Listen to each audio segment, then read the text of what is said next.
Goeiemôre, weer Gideon van Deventer hierso.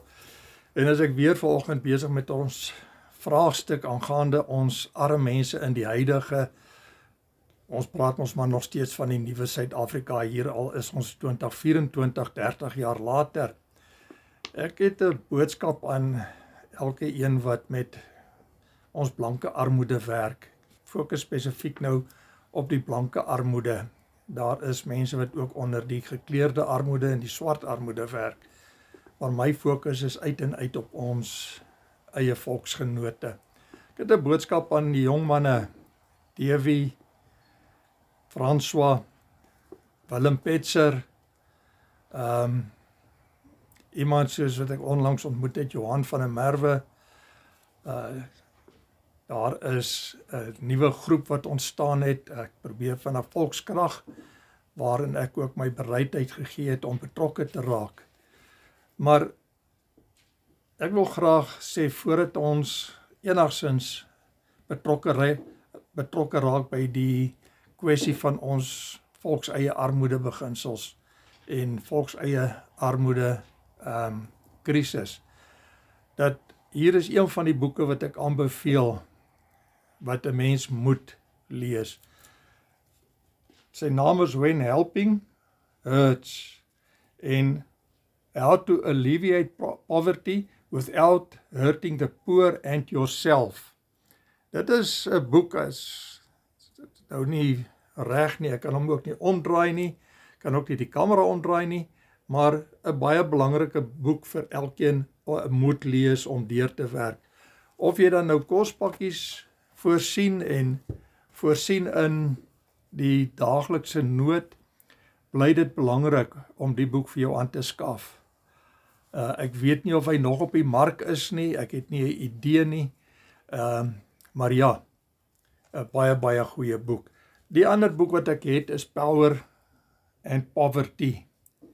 Nog 'n baie belangrike boek om op jou rak te hê. Onthou, ek het 2004 werkloos geraak en vanaf 2005 het ek begin navorsing doen, boeke begin soek, boeke aangeskaf. So hierdie is een van daardie boeke wat ook vir jou op 'n lang pad neem en op 'n diep pad neem. Dan het ek uit die aard van die saak nog 'n boek hierso, The Poor Will Be Glad.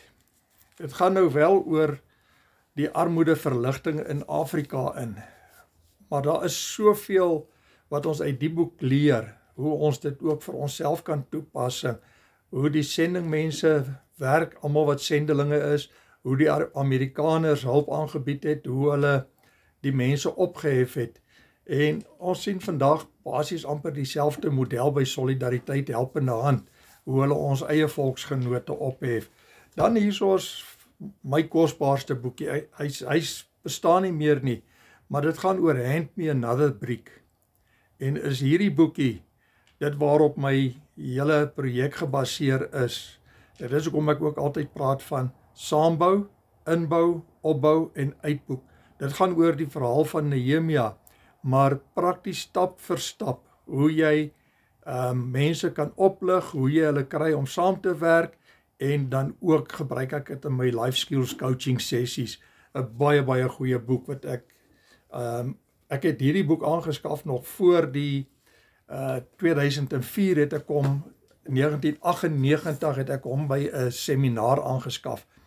Dan is hier een van Vivian Schultz, wat geskryf is in 2011, se koers as ek reg onthou. Ek was op 'n eendag kursus by Solidariteit Helpende Hand, waar ons by 'n kerksaal by mekaar gekom het in Bloemfontein, en sy ons 'n voelvlug deur hierdie boek gegee. 'n Bietjie van 'n tandetrekker, kopseer ene, 'n moeilike boek, maar vir groter organisasies 'n moedboek. En dan hierso het ek 'n boek met die naam van Volunteer Revolution deur Bill Hybels.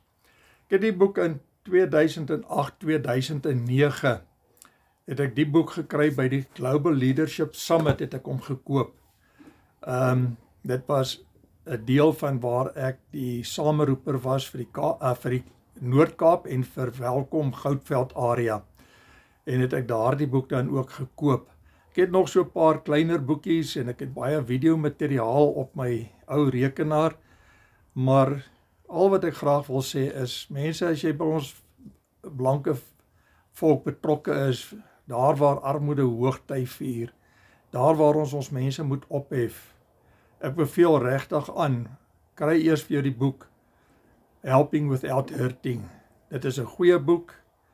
Dit vat ons stap vir stap deur wat ons nie moet doen nie en wat ons moet doen en hoe om mense op te hef. So tot volgende keer, groet ek julle weer met saambou, inbou, opbou, uitbou groete. Ons bou aan die poorte en die stadsmure soos wat Nehemia en sy volk gedoen het. Seëngroete vir almal van julle.